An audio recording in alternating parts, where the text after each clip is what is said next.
ও dialysis করতে কোথায় গেছে? কলকাতায়। তাহলে এখানে ডায়ালিসিস করার সেরকম পরিস্থিতি নাই। আমার দলের একজন কর্মী, দায়িত্বশীল কর্মী গিয়েছে, কিছু করেন না, এখানে পরিস্থিতি নেই। আমি আপনাদের বলি, একটা আরজি করের মতো যদি হসপিটাল বাঁকুড়ায় হতো, বাঁকুড়ার মানুষকে আর আরজি করা যেত? একটা পিজি হসপিটালের মতো হসপিটাল যদি বাঁকুড়ায় হতো, বাঁকুড়ার সিমনাপালের লোকটি আর পিজি হসপিটালে যেত? চিত্তরঞ্জনের মতো হসপিটাল যদি এই বাঁকুড়া জেলায় হতো, তাহলে এখানকার মানুষ কি আর কলকাতায় যেত? না কল্যাণী এমসের মতো হসপিটাল যদি এখানে হতো, এখানকার মানুষ ওখানে যেত? ওখানে গেলে দুটো তিনটে ক্ষতি কি, দিন আনে আপনার দিন আনে দিন খান। একদিন যাওয়া মানে দুটো দিন শেষ কি একটা দিন শেষ, অর্থাৎ সেই 300 টাকাটা গেল, রোজ 300 টাকা গেল, আবার গাড়ি ভাড়া 300, 600-700 টাকা এক্সট্রা খরচ হয়ে গেল।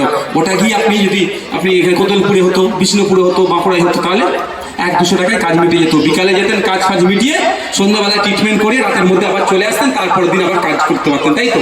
কিন্তু তা না করে কি করছে, কলকাতায় ছুটে যেতে হচ্ছে। কেন ভাই? আপনাদের বলে রাখি, কল্যাণী এমস নাম শুনেছেন তো? কল্যাণী হচ্ছে নতুন এমস সেন্ট্রালে। আপনি বাঁকুড়ার যে সৌমিত্র খাঁকে আছে, আপনাদের এলাকার এমপি নাকি? এলাকার এমপিকে বলবেন, চিঠি লিখে দেবেন যে এই বাঁকুড়া লোকসভার মধ্যে একটা এমস তৈরি করতে। 1000 কোটি টাকার প্রজেক্ট। আমাদের এবারে হেলথ বাজেট কত টাকা জানেন? পশ্চিমবাংলার 25,000 কোটি টাকা। 25,000 কোটি টাকা এবারে আপনাদের স্বাস্থ্য পরিষেবার জন্য সরকার বরাদ্দ করেছে। তাহলে আপনাদের নিশ্চিতভাবে ওষুধ কিনে খেতে হবে না, ইনজেকশন কিনে নিতে হবে না, সেলাইন কিনে নিতে হবে না, ব্যান্ডেজ কিনে নিতে হবে না, সবটাই ফ্রিতে পাবার কথা, কিন্তু তাও পাচ্ছেন না। আমি ওগুলোও তো ছেড়ে দিচ্ছি। আমার দাবি, আর আমরা যদি ক্ষমতায় কোনোদিন আসতে পারি, আপনাদের বলে রাখছি, প্রতি বছর একটা করে আরজি কর তৈরি করব বিভিন্ন দূরে দূরে জেলাগুলোতে।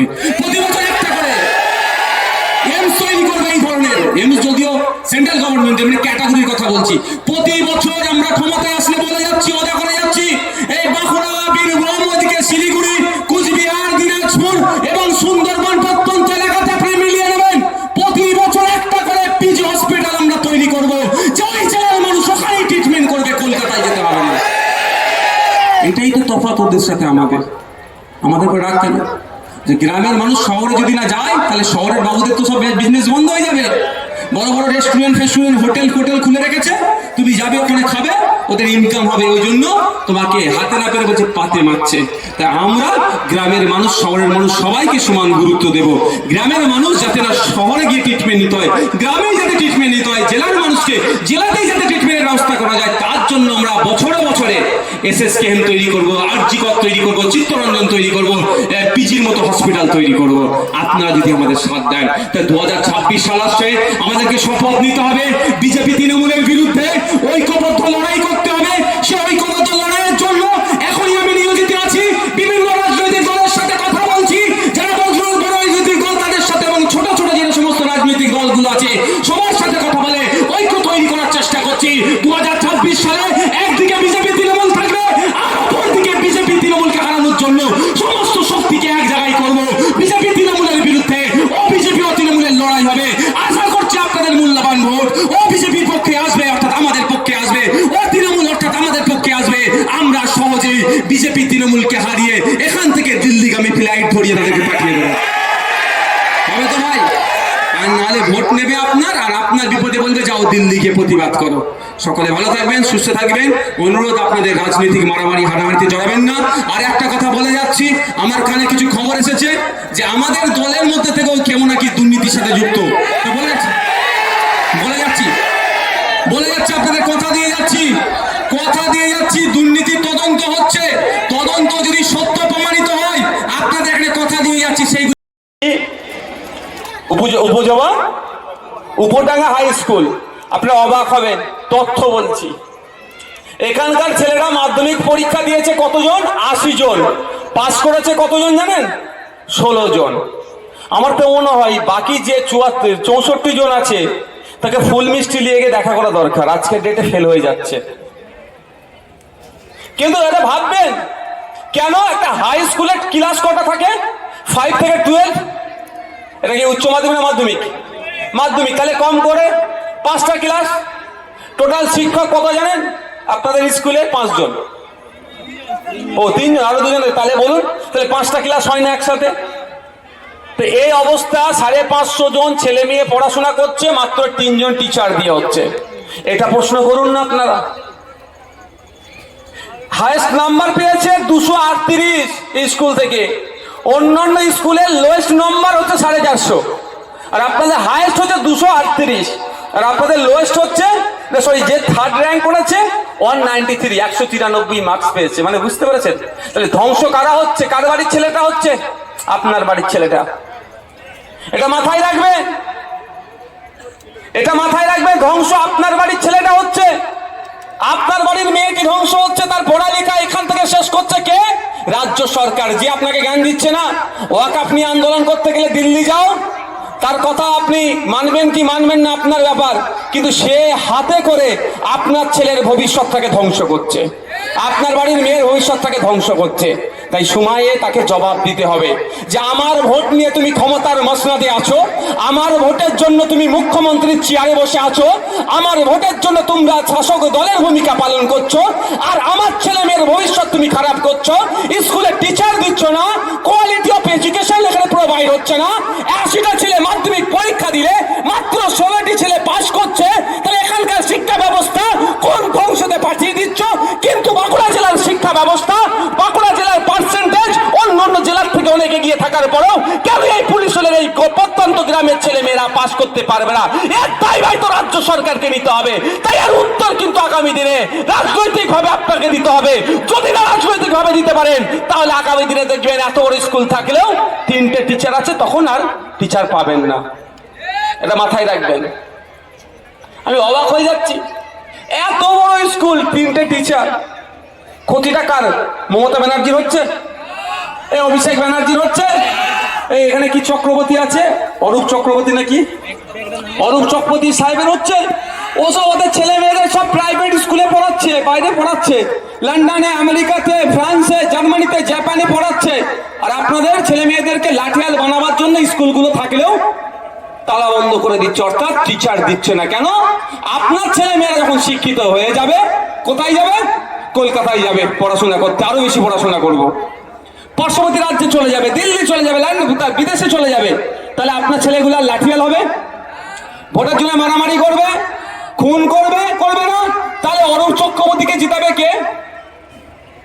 সৌমিত্র খায়দের হয়ে লড়াই করবে কে? শুভেন্দু অধিকারীদের হয়ে লড়াই করবে কে? মমতা ব্যানার্জির হয়ে মারামারি করবে কে? অভিষেক ব্যানার্জির হয়ে বুদ্ধ খোলটা করবে কে? যদি আপনার ছেলেগুলো শিক্ষিত হয়ে যায়, আপনার মেয়েগুলো যদি শিক্ষিত হয়ে যায়, তাহলে এদের হয়ে চাটুকারি তার করবে না, নিজের বিবেক বুদ্ধি দিয়ে চলবে। সেটাই বন্ধ করার জন্য কি করছে? স্কুল তো আর এখানে তুলে নিয়ে চলে যেতে পারবে না, শিক্ষকগুলো না দিয়ে শিক্ষা ব্যবস্থাকে ধ্বংস করে দিচ্ছে। আপনাদের আওয়াজ তুলতে হবে যে প্রতিষ্ঠানে শিক্ষক চাই। ভোট যখন আসবে আগে বলবেন আগে শিক্ষক দাও, তারপরে ভোট চাইতে আসবে। পারবেন তো ভাই? আর এবারে আপনারা শপথ করে নিন, শপথ করে নিন। সামনে যে নির্বাচন আসছে, আপনাদের চিন্তায় আছেন আপনারা ওয়াকফ সম্পত্তি লুট করে নেবে বলছে, ওয়াকফ আপনার বাপ দাদুর কবরস্থানের জন্য আপনারা চিন্তিত তো নাকি ভাই? আচ্ছা, ওয়াকফ নিয়ে কিছু কথা বলতে চাই, কারা শুনতে ইচ্ছুক একটু বলুন তো। মায়েরা শুনবে না? যারা শুনে উপরে যারা আছে দেখবে সাবধানে থাকবে। যে আপনারা সবাই শুনতে ইচ্ছুক তো হাতটা তুলে রাখুন। আপনারা শুনতে ইচ্ছুক তো যে আমরা কেন ওয়াকফ সংশোধনী আইন মানছি না? শুনতে ইচ্ছুক তো ভাই? তার আগে একটা জিনিস বলুন, যে হাতটা তুলে রাখবেন ভাই, বেঈমানি করবেন না, আমি আমার হয়ে ভোট চাইবো না। কিন্তু আমি আপনাদের কাছে একটা প্রশ্ন, হাত তুলে রাখবেন যে আপনারা এই দুর্দিনে যাদেরকে ভেবেছিলেন আপনার পাশে থাকবে, আপনার ওয়াকফে নিয়ে কথা বলবে, আপনারা মিটিং মিছিল করবে, সে আপনাকে দিল্লি যাওয়ার নিদান দিচ্ছে। 2026 সালে অন্তত অনুরোধ করছি, এই হাতটা যেন না জোড়া ফুল আর পদ্ম ফুলের দিকে যায়। হবে তো ভাই? হবে তো ভাই? আমাকে ভোট দেবেন না দেবেন আপনাদের ব্যাপার, খাম চিহ্নে ভোট দেবেন না দেবেন আপনাদের ব্যাপার, হাতটা নামান। কিন্তু অনুরোধ আপনার কাছে, পদ্ম ফুলে তো দেওয়ার কোনো প্রশ্নই আসছে না, থাকে কি জোড়া ফুল, ওটাতে যাবে না তো ভাই?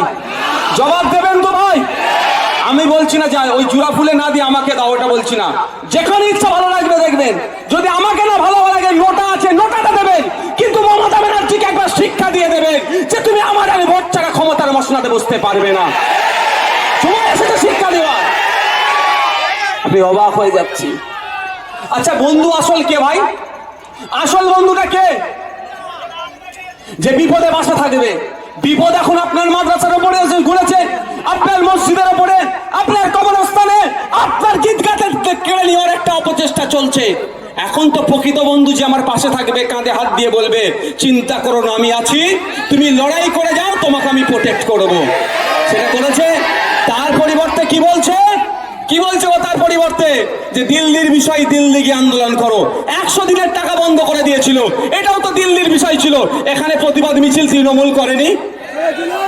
হ্যাঁ, ইডি সিবিআই এসে একটা পুলিশ কর্তাকে অ্যারেস্ট করতে চেয়েছিল, এখানে ধর্নায় বসেনি। তাই সিবিআই কোথা থেকে এসেছিল? সিবিআই কোথা থেকে এসেছিল? তাই দিল্লিতে গিয়ে করেনি। তাই সময় এসেছে এই বছর, এবার 2026 সাল আসছে, ভোট চাইতে আসলে বলবে চলে যাও দিল্লিতে গিয়ে ভোটটা দাও। হবে তো ভাই? হবে তো? এর জবাব দিতে হবে। এবার আপনাদেরকে আমি গুটি কয়েক কথা বলবো, কেন এই ওয়াকফ সংশোধনী আইনের আমরা বিরোধিতা করছি, এটা জানা দরকার।